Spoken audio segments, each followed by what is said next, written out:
తన యొక్క చిత్తమును, తన యొక్క ఆలోచనను, తను ఏమి అన్నాడో మనకి తెలియపరచబడినప్పుడు ఈ భూమి పైన దేని కొరకు కూడా మనం ప్రాకులాడుకోకుండా దేవుని యొక్క ఉన్నతమైనటువంటి సంకల్పమును నెరవేర్చుట కొరకు మనం పనిచేస్తాం. వస్తాయి బలహీనతలు, వస్తాయి శ్రమలు, వస్తాయి ఇరుకులు, అన్నీ కూడా వస్తాయి. కానీ ఇన్ని శ్రమలు వచ్చినా, నిందలు వచ్చినా, అవమానాలు వచ్చినా దేని కొరకు మనం పనిచేస్తామంటే దేవుని సంకల్పం కోసం పనిచేస్తాం. దేవుని యొక్క సంకల్పం కోసం మనం పనిచేయాలంటే దేవుని ప్రత్యక్షత మనకు కావాలి. ఏం కావాలి? దేవుని ప్రత్యక్షత మనకు కావాలి. దేవుని యొక్క ప్రత్యక్షత మనకి లేకోకుండా దేవుని కొరకు ఉన్నతమైన కార్యాలు మన జీవితంలో ఖచ్చితంగా చేయలేం. చెయ్యాలి అంటే ఆయన ఉనికిని మనము తెలుసుకోవాలి. అని ఎంత గొప్ప దేవుడో మనం తెలుసుకోవాలి. అని ఎంత అద్భుతాలు చేసేవాడో మనం తెలుసుకోవాలి. ఆయన మనతో ఏదో ఒక రకంగా కొన్ని సీక్రెట్స్ని ఆయన ఏం చేస్తూ ఉండాలన్నమాట, మనకి రివీల్ చేస్తూ ఉండాలి.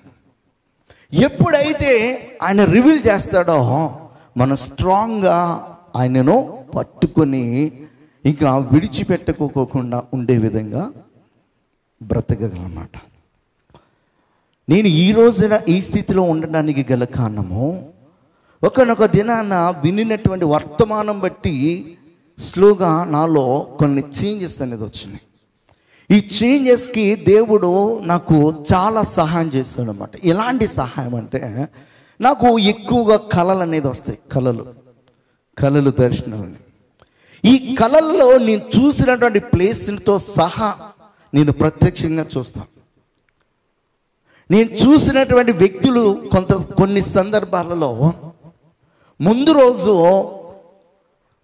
ఒక స్త్రీ గనక దేవుని సంఘానికి వస్తుంది అనుకో, వాళ్ళ ఫేస్తో సహా కొన్ని సందర్భాలు నేను చూసిన సందర్భాలు ఉన్నాయి. ఇప్పుడు మన సంఘంలో కూడా ఉన్నారు, పేరు చెప్పను కానీ నేను చూసా. మనుషులను చూపిస్తాడో, మనకి జరగబోయే సంగతులను చూపిస్తాడో, ఇతరులకు కలుగబోయే కీడుతో సహా అన్నిటినీ కూడా చూపిస్తాడు. అలా తన యొక్క ఉనికిని, తన యొక్క గొప్పతనాన్ని, తన యొక్క ప్రత్యక్షతను ఏదో ఒక రకంగా దేవుడు మనతో ఎలా చేస్తాడనమాట, మాట్లాడతాడు. ఇలా మాట్లాడినప్పుడు మనము తప్పిపోకుండా మనం ఇంకను బలముగా ఉండటానికి, ఆయనలో ఎదగడానికి, అనేకులను ప్రభువులోనికి నడిపించడానికి ఈ దర్శనాలు, ఈ ప్రత్యక్షత, ఈ యొక్క కళలు ఇవన్నీ కూడా ఏం చేస్తుంటే అనమాట, నీకు పలానా సందర్భంలో నేను నీతో మాట్లాడు, అది జరగక మునిపే నేను నీతో మాట్లాడడానికి చూపించానని చెప్పేసి దేవుడు మనతో మరలా మాట్లాడుతుంటాడనమాట. అలాగా దేవుని యొక్క స్వరాన్ని కానీ, దేవుడు చేయబోయే కార్యాలను కానీ ప్రత్యక్షంగానో పరోక్షంగానో ముందుగానే మనకు దేవుడు ఏం చేస్తాడనమాట, తెలియపరుస్తాడు. హల్లెలూయా. అది ఎప్పుడైతే మన జీవితాల్లో జరుగుతుందో, ఈ లోకంలో ఎన్ని అట్రాక్షన్స్ వచ్చినా, ఎన్ని డిస్ట్రాక్షన్స్ వచ్చినా కూడా మన గురి ఎవరి వైపు ఉంటుంది అనమాట, యేసు వైపు ఉంటుంది, ఆ దేవుని వైపు ఉంటుంది. అయితే దాని కొరకు మనము మొట్టమొదటిగా ఇనిషియల్గా చేయాల్సినటువంటి ఫస్ట్ స్టెప్ ఏంటంటే విని విశ్వసించాలి. విశ్వసించి మనం ఎప్పుడైతే ఆయనతో నడుస్తూ ఉంటామో, నమ్మకంగా నడుస్తుంటామో, అప్పుడు దేవుడు ఏం చేస్తాడనమాట, నమ్మకమైన వానికి తన యొక్క ప్రత్యక్షతను ఏం చేస్తాడో కనుపరుస్తాడు ఆయన. ఒక సందర్భాన్ని మనం చదువుదాం. మత్తయి రాస్తున్నటువంటి సువార్త 16వ అధ్యాయము 13వ వచనం చదువుతారు ఒకసారి. యేసు ఫిలిప్పుదైన కైసరియా ప్రాంతములకు వచ్చి మనుష్య కుమారుడు ఎవడని జనులు చెప్పుకొనుచున్నారని తన శిష్యులను అడుగగా, వారు కొందరు బాప్తిసమిచ్చు యోహాననియు, కొందరు ఏలియా అనియో, కొందరు ఇర్మియా అనియో, లేక ప్రవక్తలలో ఒకడని చెప్పుకొనుచున్నారని. అందుకు ఆయన, మీరైతే నేను ఎవడనని చెప్పుకొనుచున్నారని వారిని అడిగాను. అందుకు సీమోను పేతురు, నీవు సజీవుడవుగు దేవుని కుమారుడైన క్రీస్తువని చెప్పను. అందుకు యేసు, సీమోను బర్యోనా, నీవు ధన్యుడవు, పరలోకమందున్న నా తండ్రి ఈ సంగతి నీకు బయలుపరచునే కానీ నరులు నీకు బయలుపరచలేదు. చాలా మాత్రం చెప్పా. ప్రభువైన యేసుక్రీస్తు వారు తన శిష్యులందరూ ఉన్నప్పుడు కూడా ఆయన అడిగినటువంటి మాట, అసలు నన్ను ఏమనుకుంటున్నారు ఈ జనాలంతా? రకరకాల ఆన్సర్స్ అన్నీ వచ్చినాయి. కొందరు ప్రవక్తలలో ఒకడు లేచాడని, కొందరు ఇర్మియా అని, కొందరు బాప్తిస్మిచ్చు యోహాన్, కొందరు ఏలియా అని, ఇలా రకరకాలుగా అనుకుంటున్నారయ్యా అని చెప్పేసి అందరూ ఏం చేశారనమాట, రకరకాల పద్ధతిలో దేవునికి సమాధానం ఇచ్చారు. అయితే సీమోను అనబడిన పేతురు ఏమన్నాడన్నమాట, నీవు సజీవుడవగు దేవుని కుమారుడైన క్రీస్తువని చెప్పాను. అయితే అప్పుడు ప్రభువైన యేసుక్రీస్తు వారు చాలా చక్కటి మాట చెప్తున్నారు. ఇది నీకు ఎవరు బయలుపరిచారో? పరలోకమందున్నటువంటి నా తండ్రి నీకు బయలుపరిచాడు. నా తండ్రి నీకు బయలుపరిచాడు గనుకనే నేను ఎవరో నీకు తెలిసిందే. మిగతా వారికి అందరికీ తెలీదు, చాలా మందికి తెలియదు. అక్కడ ఆయనను వెంబడిస్తున్నారు కానీ ఆయన యొక్క ప్రత్యక్షతను ఇంకనూ కనుగొనలేనటువంటి జనులుగా ఉండిపోయారు. అందుకే కొన్ని సందర్భాలలో చాలామంది విశ్వాసం లేకుండా ఎటు వెళ్ళారో, ఎలాంటి పరిచయం చేస్తారో మనకి తెలియదు. ఆయనను 3.5 సంవత్సరాల్లో వెంబడించినటువంటి వారు ఎంతోమంది ఉన్నారు. 10ల సంఖ్యలో ఉన్నటువంటి శిష్యులు 12 మందికి వచ్చారు లాస్ట్కి. ఆ 12 మందిలో ఒకడు దొంగ అయ్యాడు, 11 మంది మిగిలారు. ఎందుకు ఈ మాటలు చెప్తున్నానంటే, మిగతా వారందరూ కూడా వెన్ను తిరిగిపోవడానికి, మిగతా వారందరూ కూడా దేవుని చేతులు వాడబడకపోవడానికి గల కారణం ఏంటంటే, దేవుని ప్రత్యక్షతను వారు చూడలేకపోయారు, కనుగొనలేకపోయారు. దేవుడు ఎవరికి కనుపరుస్తాడంటే, నమ్మకమైన వారికి, దేవునితో నడవాలి అనుకునే వారికి, దేవునికి ప్రాధాన్యత ఇచ్చే వారికి ఖచ్చితంగా దేవుడు ఏం చేస్తాడంటే కొన్ని రహస్యమైన సంగతులను ఆయన బోధిస్తాడు, చూపిస్తాడు, మాట్లాడతాడు. అన్ని విషయాలలో కూడా ఒకటి కాదు. ఇక్కడ పేతురు ఆయన సజీవుడైనటువంటి క్రీస్తుని ఎప్పుడైతే చెప్పాడో, ప్రభువైన యేసుక్రీస్తు అంటున్నాను, ఇది నా తండ్రి నీకు బయలుపరిస్తేనే నీకు తెలిసింది సీమోనా. అప్పుడు సీమోనుతో మరియు నీవు పేతురువు అంటే ఒక రాయి, ఈ బండ మీద నా సంఘమును కట్టుదును, పాతాళలోక ద్వారములు దాని ఎదుట నిలువ నేరువని నేను నీతో చెప్పుచున్నాను. హల్లెలూయా! ఎంతటి మరి గొప్ప వాగ్దానాన్ని పొందుకుంటున్నాడో ఇక్కడ పేతురుని చూస్తే చాలా ఆశ్చర్యకరంగా ఉంటుంది. మరియు నీవు పేతురువు, నువ్వు రాయివి అని చెప్తున్నాడు అన్నమాట. అంతకు ముందు వరకు కూడా పేతురు ఎలాగున్నాడు అన్నమాట, రెల్లు కాస్త రాయి అయింది. ఎందుకు రాయి అయిందంటే, నమ్మకంగా దేవుని వెంబడిస్తా ఉన్నాడు. దేవా, నీ ప్రత్యక్షతను, నీ యొక్క ఉనికిని నాకు తెలియపరచే, నువ్వేమై ఉన్నావో నాకు తెలియపరచే అన్నప్పుడు తండ్రి అయిన దేవుడు కుమారుడు గురించి పేతురుకి తెలియపరచాడు. తెలుసుకున్నాడు కనుకనే శ్రమలు వచ్చినా, నిందలు వచ్చినా, అవమానాలు వచ్చినా క్రీస్తు వారిలాగా సిలువేయడానికి పేతుర్ని చూస్తూ ఉంటే పేతురు అన్నటువంటి మాట ఏంటో తెలుసా, నేను నా యొక్క దేవుడైనటువంటి నా ప్రభు అయినటువంటి క్రీస్తులాగా సిలువేయబడ్డానికి నేను అర్హుడను కాదు. ఏం చేయమన్నాడు? రివర్స్లో తలకిందులుగా సిలువేయమన్నాడు. తలకిందులుగా సిలువేయబడ్డం అంటే అది సామాన్యమైనటువంటి పెయిన్ కాదనమాట. మన తలకిందులుగా ఎంతసేపు మనము తలను మామూలుగా పెట్టి ఆసనం వేయగలము. ఇదివరకు వేసేవారు కదా కొంతమంది, ఇప్పుడు వేస్తున్నారు కూడా కొంతమంది. తల కిందిగా పెట్టి గోడకి మనము నిలబడతారనమాట. అలా అప్స్ అండ్ డౌన్గా ఎంతసేపు మనం ఉండగలము మామూలుగా. అలాంటిది కాళ్ళకి చేతులకు శీలలు కొట్టించుకుని సిలువ వేయబడ్డాడు పేతురు. అంత ఇదిగా దేవునికి సంఘాన్ని కట్టడానికి దేవుని చేత వాడబడ్డాడు. ఎందుకు వాడబడ్డాడంటే దేవుని ప్రత్యక్షతను తను చూడగలుగుతున్నాడు. దేవుడు ఏమై ఉన్నాడో తను చూడగలుగుతున్నాడు. ఈ రోజున దేవుని వాక్యాన్ని మనం ధ్యానం చేస్తున్నప్పటికీ కూడా అందులోటువంటి మర్మాలను, రహస్యాలను ఇంకను బరచపడకోకుండా ఒక న్యూస్ పేపర్లకు చదువుకుంటూ వెళుతున్నాము అంటే దేవుని మనం సహాయం అడగట్లా.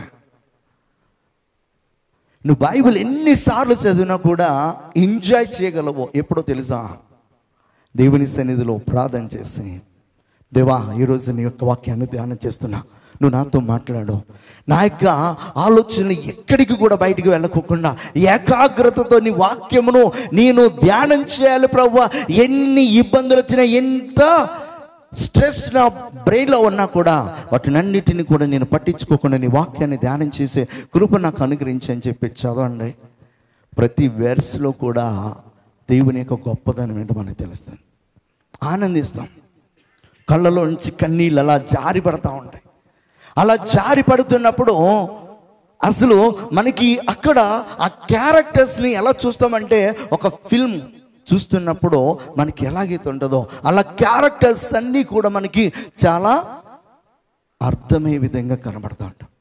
అప్పుడు నువ్వు ఎప్పటికీ మర్చిపో అన్నమాట బైబిల్ని. ఎప్పటికీ మర్చిపో. ఎవడు అడిగినా కూడా దాన్ని ఒక స్టోరీ లాగా నువ్వేం చేస్తావు అనమాట, ఎప్పుడు అడిగినా చెప్పేస్తాం. అలాగ దేవుని యొక్క వాక్యాన్ని ధ్యానించాలనే ఆసక్తి మనకు ఉండాలి. దేవుని వెంబడిస్తున్నాము అని అనుకుంటూ మనము ఇంకనూ చాలా సందర్భాల్లో వెన్ను తిరిగే వారముకుంటే దేవుడు తన యొక్క ఉనికిని, తన యొక్క ప్రత్యక్షతను, రహస్యమైన సంగతులను మనకి తెలియపరచడం. ఇక్కడ పేతురికి ఎవరు బయలుపరచారన్నమాట? తండ్రి అయినటువంటి దేవుడు బయలుపరచాడు అని చెప్పేసి ప్రభువైన యేసుక్రీస్తు అని అంటున్నా. ఆ మాటలు చెప్పిన తర్వాత, పేతురా నీవు ధన్యుడవు, నీవు ఒక రాయివి, నా తండ్రి నీకు ఆ యొక్క సీక్రెట్ని బయలుపరిచాడు.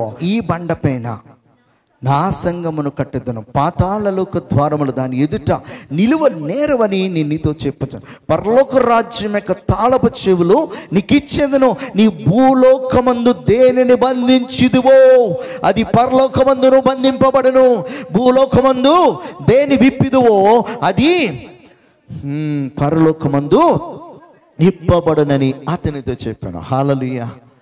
ఇక్కడ ఎవరు పడితే వారు బంధిస్తే అవి బంధింపబడవు, ఎవరు పడితే వారు విప్పితే అవి విప్పబడవు.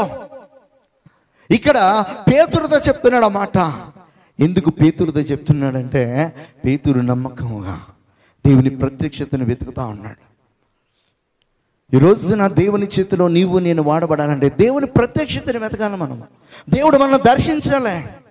దేవుడు దర్శించి మనతో మాట్లాడి తన యొక్క ఉనికిని, తన యొక్క ఆలోచనలు, తన యొక్క చిత్తమును మనకి తెలియపరచాలి. ఓ రోజు నాకు 2011లో చూపించాడు. చేపలు పడుతున్నట్లుగా, మొక్కలు నాటుతున్నట్లుగా, వాటికి నీరు పోస్తున్నట్లుగా, ఇంకా రకరకాల మరి ఆ మొక్కలను ఒకే గార్డెన్లో నేను నాటుతున్నట్లుగా దేవుడు ఎన్నోసార్లు చూపించాడు. ఇలా ఒకటి కాదు, రెండు కాదనమాట, ఎన్నో మార్లు. అవి నాకు తెలియదు. కానీ మ్యారేజ్ అయిన తర్వాత ఒక దైవజనుడు మా ఇంటికి వచ్చినప్పుడు ఆ దైవజనుడు రివీల్ చేశాడు. రివీల్ చేసిన తర్వాత 3 దినాల ఉపవాసం ఉన్న తర్వాత దేవుడు తన యొక్క ప్రత్యక్షతను ఎంత స్పష్టంగా చూపించాడంటే, అసలు పరిశుద్ధాత్మ దేవుడు మనపైకి వస్తాడు, వచ్చినప్పుడు ఈ అనుభవం ఉంటుందని చెప్పేసి ఎవరైనా అంటూ ఉంటే నేను అసలు లెక్క చేసేవాడిని కాదు, పట్టించుకునేవాడిని కాదు. కానీ పరిశుద్ధాత్మ దేవుని ఆ అభిషేకం ఎలా ఉంటుందో నేను ప్రాక్టికల్గా అనుభవించాను. పెంతెకోస్తు అనుభవం నాకుంది. ఇప్పుడు ఎవరైనా వచ్చి ఆ అనుభవం గురించి నన్ను అడిగితే నేను చెప్పగలను. ఆ అనుభవాన్ని దేవుడు మరలా ఒక దర్శనం ద్వారా 10 minutes ఏం జరిగిందో నేను అడిగితే దాన్ని ఒక ఫిల్మ్ లాగా ఇప్పటికీ కూడా గుర్తుండేలాగా, ఇప్పటికీ నేను అది డ్రాయింగ్ వేయాలంటే చక్కగా వేసుకోగలను. అంత బాగా అర్థమయ్యే విధముగా దేవుడు మనతో మాట్లాడే దేవుడు. మనం అడగాలి కానీ ఏ విషయానైనా కూడా మనతో మాట్లాడడానికి సిద్ధంగా ఉండే గొప్ప దేవుడు అన్నమాట. దేవుని చేతిలో వాడబడాలి అనుకునే ప్రతి ఒక్కరికి కూడా చెప్పేది, నమ్మకముగా విశ్వాసముతో ఆయన వెంబడిస్తాం. దేవాన్ని ప్రత్యక్షత నాకు తెలియపరచినప్పుడు దేవుడు మనకి చూపిస్తాడు. దేవుడు మనతో మాట్లాడతాడు. తన ఉనికిని, తన చిత్తమును మనకి తెలియపరుస్తాడు. ఆ దినాలలోనే నేను ఇలా సేవకుల కూడికలో మాట్లాడుతున్నట్టుగా చూపించాను. సేవకుల కూడికల్లో అక్కడ ఉన్నటువంటి అన్య భాషలు మాట్లాడేవారు. అన్య భాషలు అంటే తమిళ్, కన్నడ, హిందీ మాట్లాడే వారితోనే కూర్చుని దేవుని యొక్క మాటలు వింటున్నాను, అక్కడ వాక్యాన్ని ప్రకటిస్తాను. దేవుడు నాకు అవకాశాన్ని ఇచ్చాడు. నేను ఇప్పటికీ మాట్లాడాను. ఇక ముందు కూడా ఇవ్వబోతున్నాడు. వాళ్ళు అడుగుతా ఉన్నారు చెప్పమని. 2011లో చూపించినటువంటి కళలు, దర్శనాల గురించి నేను చెప్తున్నా. అప్పుడెప్పుడో నేను దేవుని యొక్క పరిచర్య గురించి కానీ ఆయన చిత్తం ఏంటో తెలుసుకోవాలని ఒక ఇంటెన్షన్ కూడా అప్పుడు నాకు లేదు. ఎక్కువగా ప్రార్థన చేస్తూ ఉన్నాను అంతే. ఎందుకు ప్రార్థన చేస్తున్నా అంటే, దేవా నీలో ఉండాలి, నీలో ఫలించాలి. నా యొక్క ఉద్యోగం ద్వారా నేను కొంతమంది సేవకులను పోషించాలి. ఇదే నా ప్రార్థన. నాకు వచ్చే శాలరీ ద్వారా ప్రతి నెల ఒక 20% సేవకులకు నేను ఇవ్వగలగాలి. ఇది ఇంకా నేను పెంచుకుంటూ వెళ్ళాలి. ఎంతవరకు వెళ్ళాలంటే, నువ్వు నన్ను ఎంతగా ఆశీర్వదిస్తావో అంత ఎక్కువగా నేను నీ పరిచర్యకు నేను వాడబడి తీర్చాలని చెప్పేసి ప్రార్థన చేస్తున్నటువంటి దినాలలో దేవుడు ఆ హృదయాన్ని చూస్తాడేమో, నాతో మాట్లాడే దేవుడు తన పరిచర్య పిలుచుకున్నాడు. నువ్వు పోషించేవాడిగా కాదు కానీ నువ్వు అనేకులను నా రాజ్యమునకు చేర్చడానికి ప్రకటించేవాడుగా ఉన్నావు. ఇప్పుడు నా ఆశను రెండింటిని కూడా నెరవేరుస్తున్నాడు. ప్రకటిస్తూ కొంతమంది సేవకులకు సపోర్ట్ చేయడానికి కూడా దేవుడు కృప చూపిస్తున్నాడు. ఇది సింగిల్ డిజిట్లో ఉంది, దాన్ని డబుల్ డిజిట్కి తీసుకెళ్ళాలని చెప్పేసి ప్రార్థన చేసుకుంటాను. ఎందుకు ఈ మాటలు చెప్తున్నా అంటే, మన కోరిక, మన ఆలోచన ఉన్నతమైనదైతే దేవుడు చాలా చాలా ఉన్నతంగా మనను ఆశీర్వదిస్తాడు. పేతురు దేవుని యొక్క ప్రత్యక్షత కొరకు, దేవుని యొక్క చిత్తమ కొరకు, దేవుని ఉనికి కొరకు ఆయన వెతికేవాడుగా ఉన్నాడు కనుక దేవుడు ఏం చేశాడనమాట, తెలియపరచడం మాత్రమే కాదు కానీ ఈ బండ మీద ఏం కడతా అంటున్నాడో సంగమని కడతా. అందుకే సెయింట్ పీటర్స్ అని ఎక్కువ ఉంటాయి. ఏంటి సెయింట్ పీటర్స్ అని. పేతురు కట్టినటువంటి సంఘపు పునాదులు ఇప్పటికీ ఉన్నాయి. ఆ పేతురు అనే బండ పైన దేవుడు తన సంఘాన్ని కట్టుకుంటాడు. ఇంకొక ప్రామిస్ ఏం చేస్తున్నాడంటే, పాతాళపు లోకపు ద్వారములు దాని ఎదుట నిలవయ్యా. అలాంటి శక్తి ప్రభావం నీకు ఇస్తున్నాను. భూమిపై నువ్వు ఏది బంధిస్తావో అది పరలోకంలో బంధిస్తా. భూమిపైన దేని విప్పుతావో దాన్ని పరలోకంలో విప్పుతానని చెప్పేసి దేవుడు అంత ఉన్నతముగా పేతుడికి ఆ వాగ్దానాన్ని చేస్తున్నాడు. హల్లెలూయా. లూకాసు వార్తలో కూడా ఇదే మాట ఉంటుంది. ఒకసారి చూద్దామా? 9వ అధ్యాయము 20-21 మాటలు. అందుకు ఆయన, మీరైతే నేనెవడని చెప్పుకొనుచున్నారో వారిని అడుగగా, పేతురు దేవుని క్రీస్తువనెను. ఆయన ఇది ఎవరితోనూ చెప్పవద్దని వారికి ఖండితముగా ఆజ్ఞాపించెను. హల్లెలూయా. ఆయన ఇది ఎవరితోనూ కూడా చెప్పవద్దన్నాడు. కొన్ని సీక్రెట్స్ దేవుడు మనకి తెలియపరిచినప్పుడు ఎక్కడ పడితే అక్కడ చెప్పకూడదు. ఎప్పటి వరకు అంటే అవి నెరవేర్పులోనికి వచ్చేంత వరకు కూడా మనము చెప్పకూడదు అన్నమాట. యెషయా ప్రవక్త 54:13 ఓ మాట చెప్తాడు. ఏమనంటే, నీ పిల్లలందరూ యెహోవా చేత ఉపదేశమునందుదురు, నీ పిల్లలకు అధిక విశ్రాంతి కలుగును. హల్లెలూయా. నీ పిల్లలందరూ, ఏ పిల్లలు అన్నమాట? నీ పిల్లలు. అక్కడ నీ అనే కూడా ఎవరిని పెట్టాలన్నమాట? యెరూషలేమును పెట్టాలి,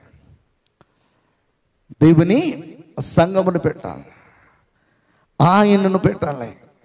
సంఘమునకు శిరస్సు ఆయన గనుక ఆయన పిల్లలందరూ కూడా ఎవరి చేత ఉపదేశం పొందుతారని చెప్తున్నాడో? యెహోవా చేత ఉపదేశం పొందుతారు. హల్లెలూయా. ఆయన రివీల్ చేస్తాడు రహస్యమైన సంగతులన్నిటినీ కూడా. ఆమోసు రాసినటువంటి గ్రంథం 3:7 చెప్తాడు ఈ మాట. తన సేవకులైన ప్రవక్తలకు తాను సంకల్పించిన దానిని బయలుపరచకుండా ప్రభువైన యెహోవా ఏమియో చేయడు. దేవుని యొక్క చేతిలో వాడబడాలంటే, దేవుని ప్రత్యక్షతను మనం వెతికే వారం ఉంటే దేవుడు ఏం చేస్తాడనమాట? తన సేవకులైన వారికి, ప్రవక్తలు అంటే అక్కడ ప్లేస్లో నువ్వు సేవకులను పెట్టుకో, యాజకులను పెట్టుకో, వారికి దేవుడు ఏం చేస్తాడనమాట? తెలియపరుస్తాడు. జరగబోయే సంగతులన్నిటిని కూడా తెలియపరుస్తాడు. మన జీవిత విషయంలో, మన జీవిత భాగస్వామ్య విషయంలో, మన కుటుంబ విషయంలో, మన సంఘ బిడ్డల విషయంలో, చుట్టుపక్కల ఉండే నైబర్స్ విషయంలో కూడా దేవుడు ఏం చేస్తాడో తెలుసా? మనతో మాట్లాడతాడు, మనకు ముందుగానే తెలియపరుస్తాడు. మనం ఒకవేళ నమ్మి వెళుతున్నప్పుడు ఆ వ్యక్తి యొక్క స్వభావాన్ని మనకి దేవుడు చూపిస్తాడు. నువ్వు నమ్మాలో వద్దో, వెళ్ళాలో వద్దో,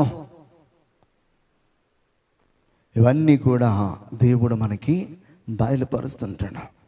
కనుక ఆయన యొక్క ప్రత్యక్షతను కొరకు మనం ఏం చేయాలన్నమాట? వెతకాలి. లూకా రాసిన సువార్త 10:22 చదువుదాం ఒకసారి. సమస్తమును నా తండ్రి చేత నాకు అప్పగింపబడింది. కుమారుడెవడో తండ్రి తప్ప మరి ఎవడును ఎరుగడో, తండ్రి ఎవడో కుమారుడు ఎవనికి ఆయనను బయలుపరతును ఉద్దేశించునో వాడును తప్ప మరి ఎవడనో ఎరుగడని చెప్పను. తండ్రి ఎవడో కుమారుడికి తెలుసు, కుమారుడు ఎవరో తండ్రికి తెలుసు. అయితే ఈ కుమారుడు గురించి తండ్రి ఎవరికి బయలుపరచాలనుకుంటాడో వాళ్ళకి తెలుసు అన్నమాట. ఈ రోజున మన ధన్యులం.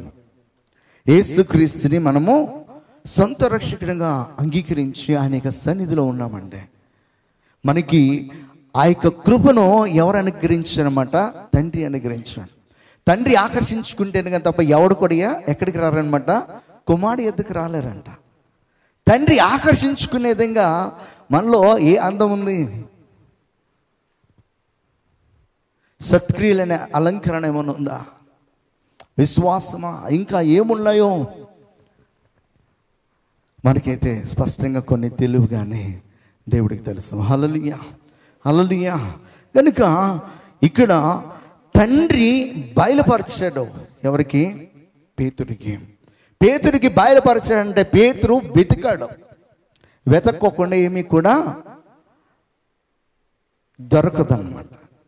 వెతకాలి. నిర్గమకాండంలో మనం చూసినట్లయితే ఆ యొక్క మండుచున్నటువంటి పొద ఆ కొండపైన మండుతుంది.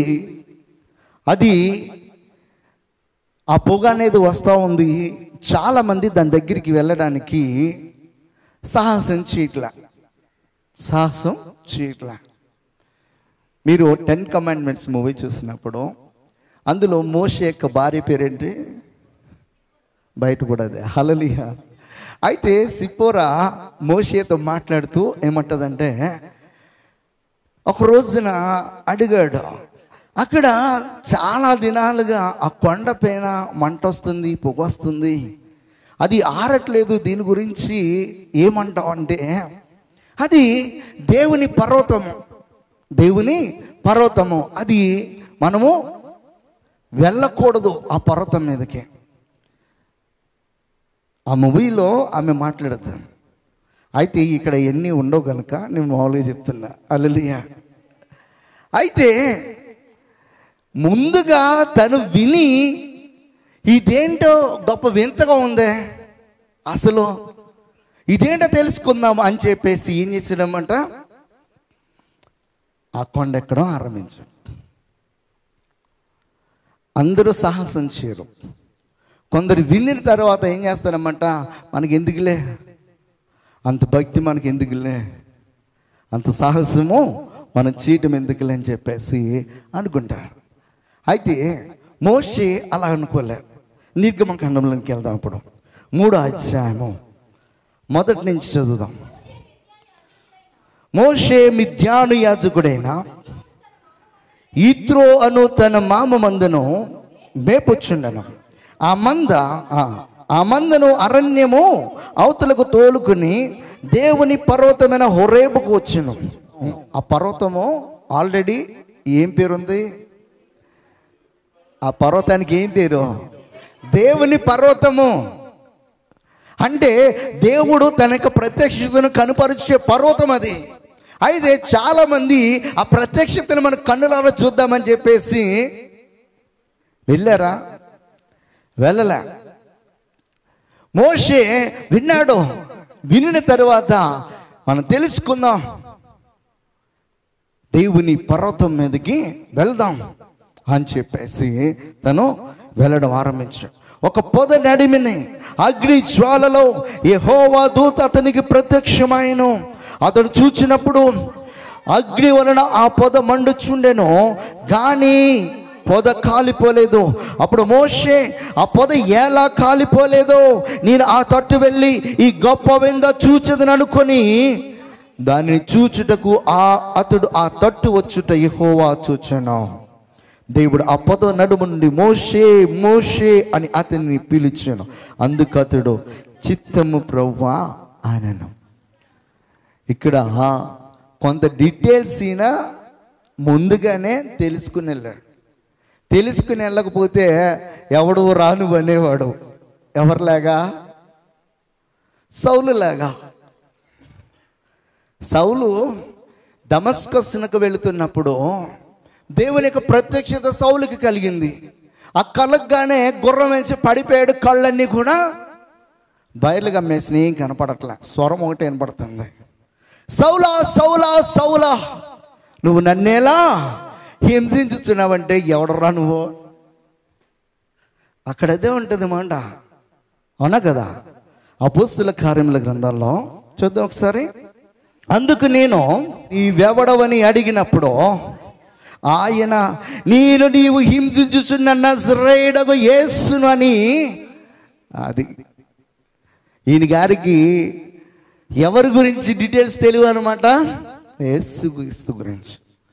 అయితే ఈ హోరేబులో ఉన్నటువంటి దేవుని పర్వతం గురించి కొన్ని డీటెయిల్స్ ఎవరికి తెలుసు అనమాట? మోషేకి తెలుసు. మోషేకి తెలుసు కనుక అసలు ఇదేంటో చూద్దాము, అసలు ఇక్కడ దేవుని యొక్క ప్రత్యక్షత ఎలాగుందో, అసలు దేవుని యొక్క పర్వతం అంటున్నారు, అసలు అక్కడ దేవుడు ఉన్నాడో లేదో తెలుసుకుందామని ఆసక్తితో వెళ్ళాడు. ఏలీ దగ్గర సమూయేలు బాలుడుగా దేవుని మందస్సము దగ్గర పనిచేస్తా ఉన్నాడు. ఇంకా చీకటి పడక మునిపే ఏం చేస్తున్నాడన్నమాట, ఆ దీపంలో నూనె పోసి ఆ ఒత్తి ఆరకోకుండా చూస్తూ ఉన్నాడు. అయితే ఏలీ ఈ వృద్ధాప్యంలో కన్నులు మందగించినవి, చూపు మందగించింది, కనిపించట్లేదు, దూరంగా పడుకున్నాడు. కానీ ఈ సమూయేలు దేవుని మందస్సము దగ్గరే పడుకుంటా ఉన్నాడు. పడుకుంటా ఉంటే సమూయేలు అని పిలిచాడు దేవుడు. అయితే ఆయన ఎక్కడికి వెళ్ళాడు? ఏలీ దగ్గరికి వెళ్ళి, నన్ను పిలిచావు కదా, నేను వచ్చి తిని అంటున్నాడు. అప్పుడు ఏలీ ఏమన్నాడు?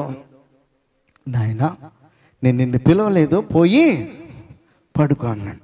మళ్ళీ సమూయేలు అని పిలిచాడు. యెహోవా మరలా సమూయేలును పిలువగా సమూయేలు లేచి ఏలి యొద్దకు పోయి, చిత్తము, నీవు నన్ను పిలిచితివి గనుక నేను వచ్చి తిని అన్నాను. అయితే అతడు, నా కుమారుడా, నేను నిన్ను పిలవలేదు, పోయి పండుకొను అన్నాను. సమూయేలు అప్పటికి యెహోవాను ఎరుగకుండెను. యెహోవాకు అతనికి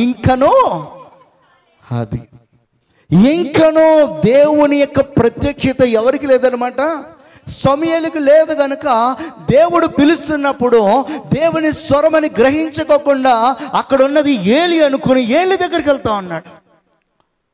దేవుని యొక్క ప్రత్యక్షత ఇంకను సౌలుకి లేదు గనుక అప్పుడు ఏమంటున్నమాట, నువ్వెవడరా అన్నాడు. ఇక్కడ దేవుని యొక్క మరి ప్రత్యక్షతను కనులారా చూసినా చూడకపోయినప్పటికీ కూడా దేవుని పర్వతం అనబడినటువంటి ఆ యెహోవా గురించి, ఆ హోరేబు గురించి ఎంతో కొంత అవగాహన ఉంది కనుక అక్కడికి వెళతా ఉన్నాడు. వెళతా ఉన్నటువంటి ఆ మోషేతో దేవుడు మాట్లాడుతున్నాడు, దగ్గరికి రావద్దు, ఈ పాదము నుండి చెప్పుల వారిని విడువము, నీవు నిలిచిన స్థలము పరిశుద్ధ ప్రదేశము అనను. హల్లెలూయా. చాలు. దేవుని యొక్క ప్రత్యక్షతను కన్నులారా చూశాడు గనక దేవుని ఇల్లంతటిలో కూడా నమ్మకస్తుడిగా పనిచేస్తాడు. దేవుని యొక్క ప్రత్యక్షతను కన్నులారా చూశాడు గనక పేతురు హతసాక్షిగా అయిపోయేంత వరకు కూడా పనిచేస్తాడు. దేవుని యొక్క ప్రత్యక్షతను కన్నులారా చూశాడు గనుక సౌలు పౌలుగా మార్చబడి దేవుని సంఘము కొరకు, దేవుని కొరకు శ్రమలను, నిందలను, అవమానాలు అన్నిటినీ కూడా భరించి ఎన్నోసార్లు మరణకరమైన పరిస్థితులు గుండా వెళ్ళి ఆఖరికి హతసాక్షి అయిపోయాడు. ఏక సాయంకాల సమయంలో మనము ఎందుకు ఈ మాటలు మాట్లాడుకుంటున్నాడు? దేవుని కొరకు, దేవుని సంఘాన్ని కట్టుట కొరకు మనము ఒక హతసాక్షిగా అవ్వాలన్నా, అద్భుతాలు చేయాలన్నా, ఆశ్చర్యకార్యాలు జరగాలన్నా దేవుని ప్రత్యక్షతను మనము చూడగలగాలి. దేవుని ప్రత్యక్షతను మనము చూడగలగాలి. చూసినప్పుడు దేవుడు మనలో ఇంకా ఇటు పోకోకుండా ఏం చేస్తాడంటే, మనం ఒకవేళ మన శరీర బలహీనతలను బట్టి కొన్నిసార్లు పాపం చేయడానికి ప్రయత్నం చేస్తున్నా, కొన్నిసార్లు లోకంలో కలిసిపోవడానికి ప్రయత్నం చేస్తున్నా, కొన్నిసార్లు ఇంకా ఇంకా ఇంకా ఇంకా ఆయనలోంచి వేరైపోవడానికి ప్రయత్నం చేస్తున్నా, దేవుడు ఏం చేస్తాడంటే ఆయన తన ప్రత్యక్షతను మనకి కనుపరిచిన విధానాన్ని మరొకసారి ఆయన మనతో మాట్లాడతాడు, గుర్తు చేస్తాడు. నీతిమంతులు 7 మార్లు పడినా తిరిగి లేస్తారంటే ఎప్పుడైతే మనము ఆయనతో నడవడం మొదలు పెడతామో ఆయన మనల్ని నీతిమంతులుగా చేస్తాడు. మనం పడిపోవడానికి సిద్ధంగా ఉన్నా మనల్ని పడిపోకుండా ఆయన ఏం చేస్తాడన్నమాట, పట్టుకుంటాడు, లేవనెత్తుతాడు, మనలను వాడుకోవడానికి అవకాశం ఉంటుంది. మోషేకి బలహీనతలు ఉన్నాయి, పేతురికి బలహీనతలు ఉన్నాయి, పౌలుకి బలహీనత, అందరికీ ఉన్నాయి. బైబిల్ మనం క్షుణ్ణంగా చదివితే అయితే ఆ బలహీనతల్లో కూడా దేవుడు వారిని విడిచిపెట్టుకోకుండా బలపరిచి, స్థిరపరిచి తన సంఘాన్ని కట్టుకున్నాడు, తన యొక్క ప్రజలను నడిపించుకున్నాడు. తన కొరకు మహత్కార్యములను, అద్భుతమైన కార్యములను చేసేవారిగా వారు నిలబెట్టుకొని వారి ప్రాణాత్మ దేహములను తన నామ ఘనత కొరకు వాడుకున్నటువంటి గొప్ప దేవుడు. కనుక ఒకే ఒకటి మనం చేయాల్సిందే, దేవా నీ ప్రత్యక్షత నాకు కనపరచు, నేను నీళ్ళంతటి నమ్మకస్తుడిగా ఉండే విధముగా నీ కొరకు నేను పని చేయడానికి నేను సిద్ధంగా ఉన్నాను ప్రభు అని చెప్పేసి ఆయన సన్నిధికి రావాలి, ఆయనను వెంబడించాలి. అప్పుడు నమ్మకమైన వారికి దేవుడు ఏం చేస్తాడన్నమాట, వాటిని తెలియపరుస్తాడు. హల్లెలూయా. అలాగే అందరూ కూడా దేవుని ప్రత్యక్షతను వారు చూడగలిగారు కనుక దేవుని చేతిలో వాడబడ్డారు. ద్వితీయోపదేశ కాండంలో 31వ అధ్యాయము 15వ వచనము చదివేసి మనం ముగించేద్దాం. మోషేయు యెహోషువయు వెళ్ళి ప్రత్యక్షపు గుడారంలో నిలిచిరి. ఎక్కడంట? అచ్చట మేఘస్తంభములో ప్రత్యక్షమాయను. ఆ మేఘస్తంభము ఆ గుడారపు ద్వారంపై నిలువగా యెహోవా మోషేతో ఇట్లా నేను, ఇదిగో నీవు నీ పితరులతో పండుకొనబోచున్నావు. ఈ జనులు లేచి ఎవరి దేశమున తాము చేరి వారి నడుమ ముందురు. ఆ జనుల మధ్య వ్యభిచారులై ఆ అన్యుల దేవతల వెంట వెళ్ళి నన్ను విడిచి నేను వారితో నిబంధనను మీరుదురు. చాలు. వీళ్ళిద్దరు ఎక్కడున్నారు? మోషే, యెహోషువ ఎక్కడున్నారు? ప్రత్యక్షపు గుడారంలో ఉన్నారు. ఆ ప్రత్యక్షపు గుడారంలో ఉన్నటువంటి వారికి దేవుడు ప్రత్యక్షమయ్యి చెప్తున్నాడు అన్నమాట, మోషే ఇక నువ్వు సెలవు తీసుకోబోతున్నావు, నీకు శుభంగా ఆడుపడుతుంది అని చెప్పాడు ఆయన. ఆయనకి శుభంగా ఆడుపడితే మరి నెక్స్ట్ రాబోయే లీడర్ ఎవరు అనమాట? నమ్మకముగా నడుస్తున్నటువంటి యెహోషువకు దేవుడు ఇచ్చాడు. హల్లెలూయా. ఈ యొక్క యెహోషువ ఎలాగున్నాడంటే, మోషే ఎలాగైతే దేవుని యొక్క ఆజ్ఞలను శిరసా వహించి నడిచాడో, యెహోషువ కూడా అంట తన జీవిత కాలం అంతా కూడా యెహోవా ధర్మశాస్త్రమును, యెహోవా తనకిచ్చిన ఆజ్ఞలు ఏది కూడా తప్పిపోకుండా నడిచాడంట. నడిచినటువంటి ఆ యెహోషువను దేవుడు మోషే తరువాత స్థానము ఇచ్చేశాడు. తన ప్రత్యక్షతను చూస్తాడు. యెహోషువ బ్రతికి ఉన్నంత కాలం వరకు కూడా ఎక్కడా కూడా అపజయం అనేది చూడలే. అనేకమైన యుద్ధాలు చేసి ఇశ్రాయేలు 12 గోత్రాలకు కూడా యుద్ధాలు చేసి భూభాగాన్ని అప్పగించినటువంటి యుద్ధ వీరుడు ఎవరంటే యెహోషువ. మోషే బ్రతికున్న దినాలలో కూడా యుద్ధం చేసింది అతనే. మోషే చనిపోయిన తర్వాత లీడ్ రోల్ చేస్తూ కూడా యుద్ధాలు చేసింది కూడా తనే. యోద్ధానికి అవతలున్నటువంటి 2.5 గోత్రాలకు, యోద్ధానికి యువతలున్నటువంటి 9.5 గోత్రాలకు భూభాగాన్ని పంచిపెట్టినటువంటి యుద్ధ వీరుడు, దేవుని భయభక్తులు కలిగిన వాడు, నమ్మకమైన వాడు, దేవుని ప్రత్యక్షతను కన్నులారా చూసినటువంటి వాడు. కనుకనే ఇజ్రాయిల్ కొరకు యుద్ధాలు చేయగలిగాడు. ఇజ్రాయిల్ అందరినీ కూడా దేవుని ఎడల భయభక్తుల్లో నడిపించగలిగాడు. ప్రియమైన సహోదరి సహోదరుడు, ఎందుకు ఈ మాటలు చెప్తున్నాడు? దేవుని యొక్క ప్రత్యక్షతను మనము చూసినప్పుడు అనేకులను దేవునిలో ఎదుగుటకు, ఫలించుటకు, అభివృద్ధి చెందుటకు మనము కారణమవుతాం. మనల్ని వాడుకుంటాడు. అలా వాడబడ్డానికి, దేవుని ఇంటిలో నమ్మకస్తులుగా ఉండటానికి, దేవుని చిత్తమంతా కూడా మన జీవితాల్లో నెరవేర్చబడడానికి ఆయన ప్రత్యక్షత కొరకు మనం ఎదురు చూద్దాం. దేవుడు అటువంటి కృప మనకు అనుగ్రహించును గాక. ఆమేన్. ప్రార్థన చేసుకుందాం.